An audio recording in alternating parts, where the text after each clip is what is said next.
10th polity 3rd lesson மாநில அரசு. First 2 lesson already பார்த்தாச்சு. அதுக்கான வீடியோஸ் கொடுத்துருக்கோம். ஸோ பார்க்காதவங்க அதை பார்த்துக்கோங்க. ஃபாஸ்ட் ரிவிஷன் வீடியோஸும் இருக்குது.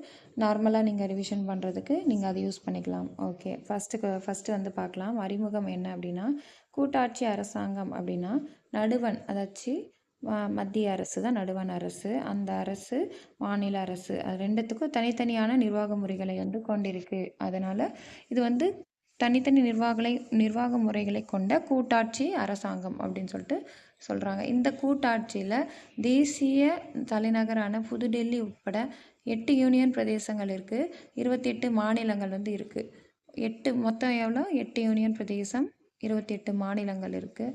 ஸோ இப்போ தான் வந்து லடாக் வந்து புது யூனியன் பிரதேசமாக கொண்டு வந்தாங்க. அதுக்கு முன்னாடி வரைக்கும் லடாக் வந்து யூனியன் பிரதேசமாக இல்லாமல் இருந்தது. ஓகேங்களா? ஓகே, நெக்ஸ்ட் வந்து பார்த்திங்கன்னா, அரசியலமைப்பின் பகுதி 6 வந்து மாநில அரசு பற்றி சொல்லுது. மத்திய அரசுனா பகுதி 5 பார்த்தோம் நம்ம ஆல்ரெடி. இது வந்து பகுதி 6 வந்து மாநில அரசு பற்றி சொல்லுது. அந்த விதிகள், சட்டப்பிரிவுகள் என்னென்ன அப்படின்ட்டு பார்த்தீங்கன்னா, சட்டப்பிரிவு 152லிருந்து 237 வரையிலான சட்டப்பிரிவுகள் மாநிலங்களுக்கான அமைப்பை பற்றி சொல்லுது அரசியலமைப்பில். இப்போ நெக்ஸ்ட்டு வந்து பார்த்திங்கன்னா, நடுவண் அரசு போலவே மாநில அரசும் என்னென்ன பெற்றிருக்கு, 3 ரகங்களை வந்து பெற்றிருக்குன்ட்டு நம்ம பார்த்தோம் இல்லையா? அதே மாதிரி மாநில அரசும் நிர்வாகத்துறை, சட்டமன்றம், நீதித்துறை அப்படின்ற 3 பிரிவுகள் கீழே தான் இயங்குது.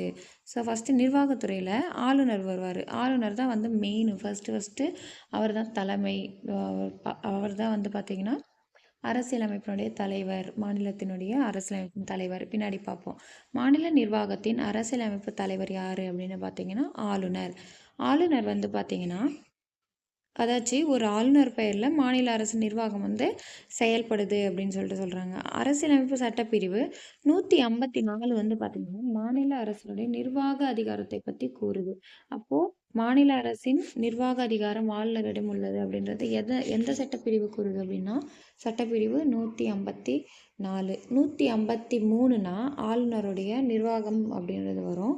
154 அப்படின்னா நிர்வாக அதிகாரம் பற்றி வரும். ஆளுநர் பற்றி வந்து 153. 154 வந்து மாநில ஆளுநரின் நிர்வாக அதிகாரம்னா 154. இது நல்லா ஞாபகம் வச்சுக்கணும். நெக்ஸ்ட்டு வந்து பார்த்திங்கன்னா, இந்த பாக்ஸ் இருக்குது இல்லையா, மாநில அரசு பார்க்கணும். மாநில அரசு கீழே தான் வந்து நிர்வாகத்துறை இருக்குது, சட்டமன்றம், நீதித்துறை 3 துறைகள் இருக்குது. நிர்வாகத்துறைகள் வந்து யார் யார் வருவாங்க? ஆளுநர் வருவாங்க, முதலமைச்சர், ஆளுநர் கீழே முதலமைச்சர், முதலமைச்சர் கீழே அமைச்சரவை. சட்டமன்றம்னா சட்ட மேலவை, சட்டமன்ற பேரவை. சட்ட மேலவைன்றது மேலவை, சட்டப்பேரவைனா கீழவை. நம்ம தமிழ்நாட்டில் சட்ட மேலவை வந்து இல்லை, நீக்கிட்டாங்க. ஸோ இப்போ நீதித்துறை, 3வது அங்கம் வந்து நீதித்துறை முக்கியமானது. இது வந்து நீதித்துறை மாநிலத்தில் உயர் நீதிமன்றத்தை கொண்டிருக்கு, மாவட்ட நீதிமன்றங்கள், பிற நீதிமன்றங்கள், அதாச்சும் மற்ற நீதிமன்றங்கள். இப்போ நெக்ஸ்ட் வந்து ஆளுநர் நியமனம் பார்க்கலாம். ஆளுநர் வந்து யாரால் நியமிக்கப்படுகிறார் அப்படின்னா குடியரசுத் தலைவரால் நியமனம் செய்யப்படுகிறார். வழக்கமாக அவரது பதவிக்காலம் வந்து 5 ஆண்டுகள் அப்படின்னு சொல்லிட்டு சொல்கிறோம். அதாச்சு இப்போ என்னென்ன டேட்டா கொடுத்துருக்காங்க, இது ரொம்ப இம்பார்ட்டன்ட் இப்போ நான் சொன்னது. நெக்ஸ்ட்டு வரதெல்லாம் நீங்கள் பார்த்துக்கணும். ஏன்னா கூற்று காரணமில் வந்து கொஸ்டின் குரூப் 4 அப்படிலாம் கேட்க ஆரம்பிச்சிட்டாங்க. ஸோ நம்ம இதெல்லாம் பார்த்து ஓரளவு தெரிஞ்சு வச்சுக்கிறது நமக்கு அங்கே ஆப்ஷனில் அடிக்கிறது ரொம்ப ஈஸியாக இருக்கும். ஆனால் குடியரசுத் தலைவரின் விருப்பத்தின் பேரில் அவரது பதவிக்காலம் நீட்டிக்கப்படலாம். ஓகேங்களா? விருப்பத்தின் பேரில் 5 ஆண்டுகள் தான். ஆனால் வந்து குடியரசுத் தலைவர் நினச்சா நீட்டிக்கப்படலாம் அப்படின்னு சொல்கிறாங்க. இன்னொன்று என்ன ரூல்ஸ்னால், தன்னுடைய சொந்த மாநிலத்தில் ஆளுநராக நியமிக்கப்பட மாட்டாங்க.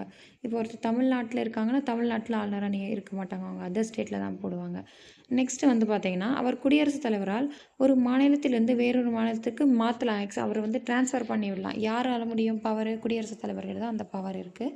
அதே மாதிரி தனது பணித்துறுப்பு கடிதத்தை வந்து யார்கிட்ட கொடுப்பார் ஆளுநர் அப்படின்ட்டு பார்த்திங்கன்னா குடியரசுத் தலைவர்கிட்ட கொடுத்துட்டு அவர் பதவி விலகலாம் அப்படின்றாங்க. அதாச்சு நெக்ஸ்ட் வந்து மாநில சட்டமன்றமோ உயர்நீதிமன்றமோ அவருடைய பணி நீக்கம் செய்கிறதுல எந்த ஒரு இதுவும் ஆளுநரை யாரும் எதுவும் பண்ண முடியாது. உயர்நீதிமன்றம் கூட எதுவும் செய்ய முடியாது அப்படின்னு சொல்லிட்டு சொல்கிறாங்க. நெக்ஸ்ட்டு ஒருவர் எத்தனை முறை வேண்டுமானாலும் ஆளுநராக நியமிக்கப்படலாம். அதாச்சு எத்தனை டைம் எல்லாம் ஆளுநராக நியமிக்கப்படலாம். அதாச்சும் ஒரே ஆளுநர் வந்து 2 மாநிலத்துக்குமே வந்து இது செய்யலாம், ஆளுநராக நியமிக்கலாம் அப்படின்றாங்க. அதாச்சு எந்த மாநிலத்திற்கு ஆளுநராக நியமிக்கப்பட உள்ளாரோ அந்த மாநிலத்தில் வசிப்பராக இருக்கக்கூடாது. அதான் ஆல்ரெடி பார்த்தோம்ல 2 மரபுகள் என்னென்ன அப்படின்ட்டு பார்த்தீங்கன்னா, அதே மாநிலத்தில் அவர் வசிக்கக்கூடாது, நேட்டிவாக இருக்கக்கூடாது, வேறு மாநிலத்தில் இருக்கணும். இன்னொன்று என்ன அப்படின்ட்டு பார்த்தீங்கன்னா, செகண்டு மாநில அரசுடன் கலந்தாலோசித்து அவரது பெயரை வந்து முன்மொழிய வேண்டும் அப்படின்னு சொல்லிட்டு சொல்கிறாங்க. நெக்ஸ்ட் வந்து பார்த்தீங்கன்னா, அரசியலமைப்பு சட்டப்பிரிவு 158ல் 3A வந்து என்ன சொல்லுது அப்படின்னா, ஒருவர் 2ற்கு அல்லதுக்கு மேற்பட்ட மாநிலங்கள் ஆளுநராக நியமிக்கப்படலாம் அப்படின்றத ஒரு குடியரசுத் தலைவர் ஒரு ஆணையின் மூலம் வந்து ஊதியம் மற்றும் படிகளை சம்பந்தப்பட்ட மாநிலங்கள் பகிர்ந்து வழங்க தீர்மானிக்கலாம். அதாச்சும் ஊதியம் மற்றும் படிகள் அது வந்து பார்த்தீங்கன்னா 158 3Aல வந்து சொல்கிறாங்க. அதாச்சும் ஆளுநர் ரெண்டு ஸ்டேட்டுக்கு ஒரே ஆளுநர் இருக்கார் அப்படின்னா, அந்த ஸ்டேட்டில் இருக்க இதுவும் இந்த ஸ்டேட்டில் இருக்க நீதியும் 2 பேரும் ஷேர் பண்ணி அவங்களுக்கு பணி வந்து அதாவது பணிக்கான ஊதியம் வழங்கணும். அப்போ படிகள் ஊதியம் மற்றும் படிகள் அப்படின்னா விதி என்ன 158ல் 3A வந்து சொல்லுது. இந்த விதிகள் வந்து ஞாபகம் வச்சுக்கணும். இது வந்து நம்ம பொறுத்துக்களை கொஸ்டின் கேட்பாங்க. 158 3A என்ன சொல்லுது, 154 என்ன சொல்லுது, நிர்வாக அதிகாரத்தை பற்றி ஆளுநருடைய நிர்வாக அதிகாரம் சொல்லுது. ஸோ அந்த மாதிரி வந்து கொஸ்டின் கேட்பாங்க. ஸோ இந்த விதிகள் வந்து ரொம்ப ஞாபகம் வச்சு இம்பார்ட்டண்ட்டு. ஆளுநருக்கான தகுதிகள் அப்படின்னா 157 158 தான் வந்து ஆளுநருக்கான தகுதிகள் வந்து சொல்லுது. அதாச்சும் 158 3A ஆல்ரெடி பார்த்தோம், ஊதியம் மற்றும் படிகள் அப்படின்னு சொல்லிட்டு. இது 157 58 தகுதிகள் வந்து ஆளுநருக்கான தகுதிகள் என்னென்னு சொல்லுது. அது என்னென்ன அப்படின்னா, இந்திய குடிமகனாக இருக்கணும், 35 வயது பூர்த்தி அடைந்தவராக இருக்கணும், நாடாளுமன்ற உறுப்பினராக சட்டமன்ற உறுப்பினராக இருத்தல் கூடாது. அவ்வாறு இருப்பின் அவர் ஆளுநராக பதவி இருக்கும்போது அந்த பதவி ஆட்டோமேட்டிக்காக காலியாயிடும். அதே மாதிரி லாபம் தரக்கூடிய தொழிலில் இருக்கக்கூடாது அப்படின்றாங்க. குடியரசுத் தலைவருக்கும் 35 தான் வரும், ஆளுநருக்கும் 35 தான் வரும். இது வந்து நம்ம கம்பேர் பண்ணி பார்த்தோம்னா ரொம்ப ஈஸியாகிடும். ஆளுநருடைய அதிகாரங்கள் மற்றும் பணிகள். ஆளுநர் மாநில நிர்வாகத்தினுடைய தலைவர் மற்றும் பிற அதிகாரங்கள் பெற்றவராகவும் இருக்கிறார். மாநில நிர்வாகத்தினுடைய தலைவர் யார் அப்படின்னா ஆளுநர் தான், நிர்வாகம் அப்படின்னும் போது. ஓகேங்களா. சட்டப்பிரிவு 163 படி தான் முதலமைச்சர் தலைமையிலான அமைச்சரவையின் ஆலோசனை மற்றும் வழிகாட்டுதலின்படி ஆளுநர் குறிப்பிட்ட சில நிகழ்வுகளை தவிர மற்ற அதிகாரங்களை வந்து செயல்படுத்துகிறார். ஆளுநருடைய அதிகாரங்கள் என்ன அப்படின்ட்டு பார்த்தீங்கன்னா 163 ஆளுநர் அப்படின்ற ஒரு இது இருக்கார் அப்படின்றது 163 முதலமைச்சர் அமைச்சரவையின் ஆலோசனையின் மற்றும் வழிகாட்டுதலின் பேரில் வந்து ஆளுநர் குறிப்பிட்ட சில நிகழ்வுகளை தவிர மற்ற அதிகாரங்களை வந்து செயல்படுத்துகிறாரு அப்படின்றது 163. நிர்வாக அதிகாரம்னா 164 அப்படின்றத பார்த்தோம். இப்போ நிர்வாக அதிகாரங்கள் பார்க்கலாம். மாநில சட்டமன்ற தேர்தலில் பெரும்பான்மை பெறும் கட்சியின் தலைவரை முதலமைச்சராக நியமனம் செய்கிறாரு. இதுதான் வந்து இவருடைய அதிகாரங்கள். ஆளுநர் தான் வந்து ஃபஸ்ட்டு தேர்தலில் போட்டியிட்டு அதில் யார் ஹையஸ்ட்டில் இருக்காரோ அவர் வந்து கூப்பிட்டு நீங்கள் வந்து ஆட்சி அமைங்க அப்படின்னு சொல்லிட்டு சொல்கிறாரு ஆளுநர் தான். ஸோ இப்போ நமக்கு வந்து அதுதான் தேர்தல் முடிஞ்சு நம்மளுக்கு அந்த இது தான் போயிட்டுருக்கு. அதுதான் இப்போ நம்ம படிக்கிறோம் அரசியலமைப்பில். அமைச்சரவையின் மற்ற உறுப்பினர்களையும் ஆளுநர் வந்து நியமனம் செய்கிறார் முதலமைச்சருடைய பரிந்துரையின் பேரில். மாநில அரசு பணியாளர் தேர்வு ஆணைய குழுவின் தலைவர் மற்றும் உறுப்பினர்கள் நியமனம் செய்கிறார். டிஎன்பிஎஸ்சி அவங்களுடைய தலைவர்கள்லாம் யார் தான் நியமனம் செய்கிறாருன்னா ஆளுநர். அப்புறம் தலைமை தேர்தல் அதிகாரி மாநிலத்துக்கு இருப்பார்ல, அவரையும் அவர் தான் நியமனம் செய்கிறாரு. பணிக்காலம் பணியின் தன்மையை வந்து தீர்மானிக்கிறார் யாருன்னா ஆளுநர் தான். அதாவது தேர்தல் நடத்துகிறாருல தலைமை தேர்தல் அதிகாரி அவர். மாநில பல்கலைக்கழகங்களுடைய வேந்தர்களையும் அவங்க தான் யார் நியமனம் செய்ய மாட்டார், ஆளுநரே தான் வேந்தர் ஆளுநர் தான் துணை வேந்தர்களை வந்து நியமனம் செய்கிறார். இப்போது மாநில பல்கலைக்கழகின் வேந்தராக யார் இருக்கிறார் அப்படின்னா செயல்படுகிறார் அப்படின்ட்டு பார்த்தீங்கன்னா ஆளுநர் தான் செயல்படுவார். இது ரொம்ப இம்பார்ட்டண்ட்டான கொஸ்டின், கேட்கறதுக்கு நிறைய சான்ஸ் இருக்குது. கூற்றுக்காரணமில் கேட்டுருவாங்க. மாநில அரசின் வேந்தராக யார் வேந்தராக நியமிக்கப்படுபவர் யார் அப்படின்னா ஆளுநர் அப்படி கேட்கலாம். ஸோ அதுக்கு வந்து நம்ம இது பண்ணோம். துணைவேந்தர்களை ஆளுநர் நியமனம் செய்கிறாரு. குடியரசுத் தலைவர் வந்து அவசரநிலை பிரகடனம் செய்யும்போது குடியரசுத் தலைவரின் பெயரில் யார் தான் வந்து மாநிலத்தை ஆட்சி புரிவார் அப்படின்ட்டு வந்து பார்த்திங்கன்னா ஆளுநர் தான் வந்து நேரடியாக ஆட்சி செய்வார். நெக்ஸ்ட்டு சட்டமன்ற அதிகாரங்கள். நிர்வாக அதிகாரங்கள் என்ன பார்த்துட்டோம். சட்டமன்ற அதிகாரங்களில் ஆளுநர் மாநில சட்டமன்றத்தினுடைய ஒரு அங்கம், ஒருங்கிணைந்த பகுதி தான் அவர், மாநில சட்டமன்றத்தின் பகுதி. ஆனால் அவர் வந்து சட்டமன்றத்தின் உறுப்பினராக இருக்க மாட்டார். ஓகேங்களா. அதான் இப்போ விஷயம். அவர் உறுப்பினராக இருக்க மாட்டார், ஆனால் அவர் சட்டமன்றத்தில் ஒரு பகுதியாக இருக்கார் ஆளுநர். இவர் வந்து பார்த்திங்கன்னா கூட்டத்தை கூட்டவும் ஒத்தி வைக்கவும் சட்டமன்றத்தை கலைக்கவும் யாருக்கு உரிமை இருக்குது அப்படின்னா ஆளுநருக்கு உரிமை இருக்குது. தேர்தல் முடிந்து சட்டசபை அமைந்த முதல் கூட்டத்தொடரிலும் ஒவ்வொரு ஆண்டு முதல் கூட்டத்திலும் யார் உரையாற்றுகிறார்னா ஆளுநர் வந்து உரையாற்றுவார். நெக்ஸ்ட் வந்து நிலுவையில் உள்ள மசோதா குறித்த சட்டமன்ற அவைகளுக்கு ஆளுநர் வந்து செய்தி அனுப்பலாம்ன்றாங்க. இதெல்லாம் அப்படியே சும்மா பார்த்து வச்சுக்கணும். ஆங்கிலோ இந்தியன் வகுப்பினர்லேருந்து எத்தனை பேரை வந்து மாநில சட்டமன்றத்துக்கு நியமனம் செய்கிறாருன்னா ஒரே ஒரு உறுப்பினரை வந்து நியமனம் செய்கிறாரு. நம்ம அங்கே வந்து ஆங்கிலோ இந்தியர்கள் 2 பேரை வந்து நியமனம் செய்வாங்க. யார்? குடியரசுத் தலைவர் நாடாளுமன்றத்தில் மாநிலங்களவையில் 2 பேரை வந்து ஆங்கிலோ இந்தியரை நியமனம் செய்வார். ஆளுநர் வந்து பார்த்திங்கன்னா ஆங்கிலோ இந்தியன் உறுப்பினர்களை ஒரே ஒரு உறுப்பினர் வந்து மாநில சட்டமன்றத்துக்கு நியமனம் செய்கிறாரு. கலை, இலக்கியம், அறிவியல், கூட்டுறவு இயக்கம், சமூக சேவை போன்றவற்றிலிருந்து 1/6 நபர்களை வந்து சட்ட மேலவை நமக்கு வந்து தமிழ்நாட்டில் கிடையாது இப்போதைக்கு. ஸோ அதில் 1/6 ஆளுநர் தான் வந்து நியமனம் செய்கிறாரு. அதே மாதிரி மாநில சட்டமன்றத்தால் நிறைவேற்றப்படும் ஒவ்வொரு மசோதாவும் ஆளுநர் கையொப்பமிட்ட பிறகு தான் அது சட்டமே ஆகும். இது இன்கேஸ் ஆளுநர் வந்து கையெழுத்திடலை அப்படின்னும்போது அது வந்து பார்த்தீங்கன்னா கையெழுத்திடாமே அனுப்பலாம், நிறுத்தியும் வைக்கலாம், அல்லது மீண்டும் பரிசீலனைக்காக சட்டமன்றத்துக்கே திரும்பி வைக்கக்கூடிய அதிகாரம் யாருக்கு அப்படின்னா ஆளுநருக்கு இருக்குது. சைன் போட்டு அனுப்பலாம், இல்லை சைன் போடாமே அனுப்பலாம், இல்லை அப்படியே ஸ்டாப்பும் பண்ணலாம் அப்படின்றாங்க. இப்போ நெக்ஸ்ட் வந்து அரசியலமைப்பு சட்டப்பிரிவு 213 கீழ் ஆளுநர் மாநில சட்டமன்றம் நடைபெறாத போது அவசர சட்டத்தை வந்து பிறப்பிக்கலாம் அப்படின்றாங்க. 1, 2, 3னா குடியரசுத் தலைவர் அவசர சட்டம், திடீர்னுட்டு ஒரு அவசர சட்டம். 2 அப்படியே 1 2 3 போட்டால் 2 1 ஆகிடுமா, 2 1 3 வந்துச்சுன்னா ஆளுநர். இது இந்த மாதிரி ஒரு ட்ரிக் வச்சு ஞாபகம் வச்சுக்கலாம். 2 1 3 அப்போது சட்டப்பிரிவு 213 அது அவசர சட்டம் ஆளுநர் பிறப்பிக்கலாம். அந்த அவசர சட்டம் வந்து 6 மாதத்துக்குள்ளே வந்து அங்கீகரிக்கப்பட வேண்டும். ஸோ மாநில சட்டமன்றத்தால் அங்கீகரிக்கப்பட வேண்டும் அப்படின்னு சொல்லிட்டு சொல்கிறாங்க. ஒரு மாநில சட்டமன்றம் நடைபெறாத போது 213 அதாவது 213 மூலமாக வந்து அவசர சட்டத்தை கொண்டு வரலாம். அந்த அவசர சட்டத்தை வந்து 6 மாதத்துக்குள்ளே சட்டமன்றம் வந்து ஒரு சட்டமன்றம் கூட்டி அது வந்து அங்கீகரிக்கப்படணும்னு சொல்லிட்டு சொல்கிறாங்க. இது வந்து ரொம்ப ரொம்ப இம்பார்ட்டண்ட்டு. அதுக்கப்புறம் மாநிலத்தினுடைய ஆண்டு நிதிநிலை அறிக்கை, அரசு பணியாளர் தேர்வாணைய குழுவினுடைய அறிக்கை, மாநில அரசின் தணிக்கை குழு அறிக்கை, இதெல்லாம் வந்து சட்டமன்றத்தில் யார் சமர்ப்பிக்கிறாருன்னா ஒரு ஆளுநர் தான் வந்து சமர்ப்பிப்பார். ஸோ யார் சமர்ப்பிக்கிறாங்க, கூற்று காரணம் கொடுத்துருவாங்க. நிதிநிலை அறிக்கை, அரசு பணியாளர் தேர்வாணைய குழுவின் அறிக்கை, இதெல்லாம் வந்து மாநில அரசின் தணிக்கை குழு அறிக்கைகளை வந்து முதலமைச்சர் வந்து சட்டமன்றத்தில் சமர்ப்பிக்கிறாரு அப்படின்னு சொல்லிட்டு சொல்லிடுவாங்க. ஸோ இது கூற்று வந்து தவறு. ஆளுநர் தான் வந்து அதை வந்து சமர்ப்பிக்கிறார். நிதி அதிகாரங்கள் மாநிலத்தின் ஆண்டு வரவு செலவு திட்டத்தினை தயார் செய்து சட்டமன்றத்தில் அறிமுகம் செய்யும் கடமையை வந்து ஆளுநருக்கு அரசியலமைப்பு வழங்குகிறது. பட்ஜெட்டு அதை தயார் செய்து சட்டமன்றத்தில் அறிமுகம் செய்யணும் யார் அப்படின்னா ஆளுநர் தான். தேவைப்பட்டால் துணை வரவு செலவு திட்டத்தையும் அறிமுகம் செய்யலாம் அப்படின்னு சொல்லிட்டு சொல்கிறாங்க. அதேமாதிரி ஆளுநருடைய முன் அனுமதியுடன் தான் பண மசோதாவை சட்டமன்றத்தில் அறிமுகப்படுத்த முடியும். அதேமாதிரி குடியரசுத் தலைவர் பார்க்கும்போதும் அதே தான். நிதி மசோதாவை குடியரசுத் தலைவரோட முன் அனுமதி பெற்ற பிறகு தான் வந்து நாடாளுமன்றத்தில் தாக்கல் செய்ய முடியும். அதே மாதிரி தான் இங்கேயும். நெக்ஸ்ட்டு எதிர்பாரா செலவினங்களுக்காக ஆளுநர் அவசர நிதியிலேருந்து நிதி ஒதுக்கீடு செய்ய முடியும். அவசர நிதி வச்சுருப்பாரு, அதுலேருந்து அவர் எடுக்கிறதுக்கான உரிமை இருக்குது அப்படின்றாங்க. நிதியில் பஞ்சாயத்துகள், நகராட்சிகள் நிதிநிலையை ஆய்வு செய்ய ஒவ்வொரு 5 ஆண்டுக்கு ஒரு முறை நிதி ஆணையம் வந்து அமைக்கிறாரு. பஞ்சாயத்து மாவட்டங்கள் இருக்கு இல்லையா, அவங்கள பார்த்து நிதி செலவெல்லாம் செக் பண்ணுறதுக்காக. நீதித்துறை அதிகாரங்கள் என்னென்னு பார்த்தீங்கன்னா மாநில அரசின் தலைமை வழக்கறிஞர் நியமனம் செய்கிறாரு. யாருன்னா ஆளுநர். நீதியில் ஓகேவா. நெக்ஸ்ட்டு உயர்நீதிமன்றத்தின் ஆலோசனையின் பேரில் தான் வந்து மாவட்ட நீதிபதி நியமனம் மற்றும் பதவி உயர்வு போன்ற பணிகளை வந்து மேற்கொள்கிறார். யார் அப்படின்னா ஆளுநர் தான். ஆளுநருடைய ஆலோசனையின் பேரில் தான் குடியரசுத் தலைவர் உயர்நீதிமன்ற தலைமை நீதிபதியை நியமனம் செய்கிறாரு. ஸோ தலைமை நீதிபதி, உயர்நீதிமன்ற தலைமை நீதிபதினா குடியரசுத் தலைவர் வந்துடுவார். மற்றபடி பிற நீதிபதிகள், மாவட்ட நீதிபதிகள்லாம் வந்து ஆளுநர் வருவார்.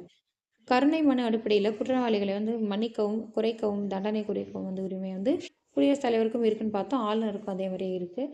ஆனால் வந்து மரண தண்டனையை வந்து அவர் வந்து எதுவும் செய்ய முடியாது. ஆனால் அவருக்கு வந்து பார்த்திங்கன்னா குடியரசுத் தலைவருக்கு இருக்குது அந்த உரிமை, இவருக்கு வந்து அது மாதிரி கிடையாது. விருப்புரிமை அதிகாரங்கள் ஆளுநர் வந்து ஒரு மசோதாவை வந்து குடியரசுத் தலைவர் பரிசீலனைக்காக நிறுத்தி வைக்கலாம், ஸ்டாப் பண்ண முடியும். அதே மாதிரி வந்து மாநில சட்டமன்ற பொது தேர்தலில் எந்த கட்சியுமே வந்து அறுதி பெரும்பான்மையை பெறலை அப்படின்னும் போது எந்த கட்சியை வேணாலும் இவர் ஆட்சி அமைக்க அழைக்கலாம். அந்த ஒரு பவர் இவர்கிட்ட இருக்குது. இப்போதைக்கு வந்து பார்த்திங்கன்னா தேர்தல் நடந்துகிட்ருக்கு. ஸோ இப்போ வந்து சிஎம்மாக ஆகிறதுக்கு யார் இதுன்ட்டு ப்ராப்ளம் நடந்துகிட்ருக்கு. விஜய் இது இருக்குது. ஸோ இருந்தாலும் அவர் ஸ்டாப் பண்ணி வைக்கலாம் அப்படின்ற உரிமையினால் அவர் ஸ்டாப் பண்ணி வச்சுருக்காரு. இப்போதைக்கு அதான் கான்செப்ட் போயிட்டுருக்கு நம்மளுக்கு ப்ரெசென்ட்டாக. சட்டமன்றத்தில் நம்பிக்கை வாக்கெடுப்பின் பொழுது பெரும்பான்மை நிரூபிக்க முடியாமல் போனால் அமைச்சரவை வந்து ஆளுநர் வந்து கலைக்க முடியும். இப்போது நம்மளுக்கு வந்து நம்பிக்கை வாக்கெடுப்புன்னு சொல்லிட்டு எதுக்காகனா ஒரு பெரும்பான்மையே இல்லை ஒரு கட்சி, இப்போ 108 தான் இருக்குது. இப்போ வந்து நம்பிக்கை வாக்கெடுப்பு வந்து நடத்துவாங்க சட்டமன்றத்தில். அந்த மாதிரி சட்டமன்றத்தில் நம்பிக்கை வாக்கெடுப்பு நடத்தும்போது அந்த பெரும்பான்மை நிரூபிக்க முடியல அப்படின்னா அமைச்சரவை ஆளுநர் வந்து கலைச்சிட முடியும். எங்களுது வந்து சரி கிடையாது அப்படின்னு ரீஎலெக்ஷனில் வைக்க முடியும் அப்படின்ட்டு தான் ஆளுநரோட பவர். இதை வந்து விருப்புரிமை, தனக்கு தானே அதிகாரங்கள். அவசர கால அதிகாரங்கள்னா மாநில அரசு அரசியலமைப்பு விதிகளுக்கு ஏற்ப செயல்படவில்லை அப்படின்ற ஒரு பட்சத்தில் 356 கீழே மாநில அரசை கலைக்க முடியும். கலைக்க குடியரசுத் தலைவருக்கு பரிந்துரை செய்யலாம். ஸோ இது வந்து மாநில அரசு கலைக்கப்பட்டவுடன் மாநில குடியரசுத் தலைவர் ஆட்சி நடைமுறைக்கு வரும். ஆளுநர் தான் வந்து குடியரசுத் தலைவர் பிரதிநிதியாக மாநிலத்தை வந்து நிர்வாகம் செய்வார். அப்போது மாநில அவசர நிலை அப்படின்றது பார்த்தீங்கன்னா 356, தேசிய அவசர நிலை அப்படின்னு சொல்லிட்டு 352, நிதி அவசர நிலை 360. ஸோ இந்த 3 அவசர நிலை ரொம்ப ரொம்ப இம்பார்ட்டன்ட். நிறைய டைம் கொஸ்டின் கேட்டிருக்காங்க, குரூப் 4 கொஸ்டின்ஸ். ஸோ இது 3த்தையும் பார்த்து வச்சுக்கணும். நெக்ஸ்ட் சிறப்புரிமைகள், ஆளுநர் சிறப்புரிமைகள் சட்டப்பிரிவு 361(1)ல் என்னென்னா ஆளுநருக்கான கீழ்காணும் சிறப்புரிமைகள் என்ன அப்படின்னா, தனது பணிகள் மற்றும் அதிகாரத்தை செய்ய வேண்டும் என எண்ணுவதிலும் செயல்படுத்துவதிலும் எந்த நீதிமன்றத்துக்கும் பதிலளிக்கணும் அப்படின்ற அவசியம் ஆளுநர் கிடையாது. ஆளுநரின் பதவி காலத்தில் அவர் மீது குற்றச்சாட்டுகளை சுமத்தவோ அவரை கைது செய்யவோ எந்த நீதிமன்றமும் உத்தரவு பிறப்பிக்க முடியாது அப்படின்றாங்க. நெக்ஸ்ட் வந்து பார்த்திங்கன்னா முதலமைச்சர் அரசியலமைக்கப்பட்ட நாடாளுமன்ற முறையில் அமைந்த அரசில் ஆளுநர் மாநிலத்தின் பெயரளவு தான் நிர்வாகியாக இருப்பார். அதாச்சும் அவர் எல்லா வேலையும் அவர் செய்ய மாட்டார். ஸோ பெயரளவில் இவர் தான் வந்து ஹையஸ்ட் போஸ்ட்டில் இருப்பார். ஆனால் முதலமைச்சர் வந்து உண்மையாகவே வந்து நிர்வாகத்தை வந்து பார்த்துக்குவார். அதனால் உண்மையான நிர்வாகி அப்படின்றாங்க. வேறு வகையில் கூற வேண்டுமானால் ஆளுநர் என்பவர் மாநில அரசின் தலைவர், முதலமைச்சர் என்பவர் அரசாங்கத்தின் தலைவர். மாநில அரசின் தலைவர்னா ஆளுநர். இது வந்து டிஎன்பிஎஸ்சி கொஸ்டின். மாநில அரசாங்கத்தின் தலைவர்னா முதலமைச்சர். ரொம்ப ரொம்ப இம்பார்ட்டன்ட். முதலமைச்சர் நியமனம், முதலமைச்சர் மாநில ஆளுநரால் தான் நியமிக்கப்படுகிறார். முதலமைச்சரின் பதவிக்காலம் நிர்ணயிக்கப்பட்டது கிடையாது. அது சட்டமன்ற உறுப்பினர்கள் பெரும்பான்மை இல்லை அப்படின்னா சட்டமன்றம் எப்போ வேணால் முதலமைச்சரை வந்து கலைச்சிடலாம் ஆளுநர் பேரில். அதுதான் வந்து இருந்தாலும் அவருடைய பதவிக்காலம் வந்து 5 ஆண்டுகள். தனது பதவியை வந்து பெரும்பான்மையை இருக்கும்போது ராஜினாமா செஞ்சிடறாரு.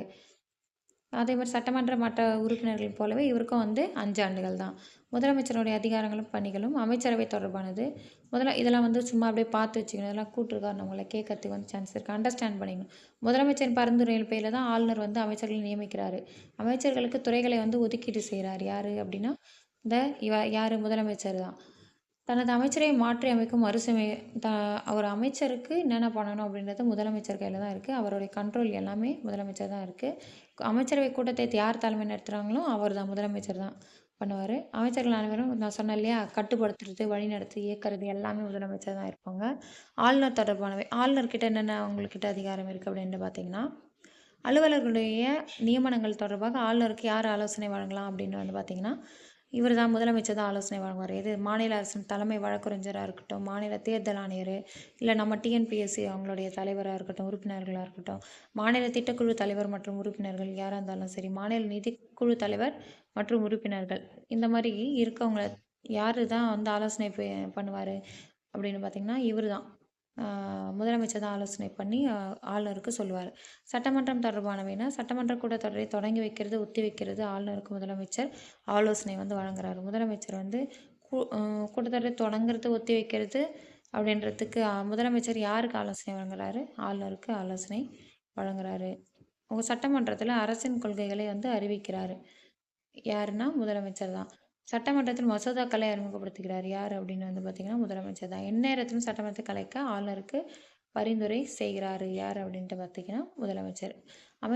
அமைச்சரவைனா மாநில சட்டமன்றத்தின் கூட்டாக பொறுப்பானது. இவங்க எல்லாம் சேர்ந்தது தான் வந்து மாநில சட்டமன்றம். அமைச்சர்கள், முதலமைச்சர், ஆளுநர் எல்லாம் சேர்ந்தது தான். அதுதான் கூட்டாக பொறுப்பானது அப்படின்னு சொல்லிட்டு சொல்கிறாங்க. சட்டமன்ற உறுப்பினர் அல்லாத ஒருவர் அமைச்சராக நியமிக்கப்படலாம். பதவி ஏற்றுட்டாங்க அப்படின்னா 6 மாதத்துக்குள்ளே அவங்களுடைய சட்டமன்ற உறுப்பினராக ஆகணும். தேர்தலில் வின் பண்ணி ஆகணும் அப்படின்றாங்க. சட்டமன்றத்தில் நம்பிக்கையில்லா தீர்மானம் கொண்டு வந்து நிறைவேற்றப்பட்டால் மாநில அமைச்சரவை வந்து ராஜினாமா செய்ய வேண்டும் அப்படின்றாங்க. அரசியலமைப்பு சட்டப்பிரிவு 163 ஆளுநருக்கு ஆலோசனைகள் வழங்க அமைச்சரவை உருவாக்க வழிவகை செய்கிறது. அமைச்சரவை அப்படி இருக்குது அப்படின்னா 163 ஞாபகம் வச்சுக்கணும். ஆளுநருக்கு ஆலோசனைகளை வழங்க.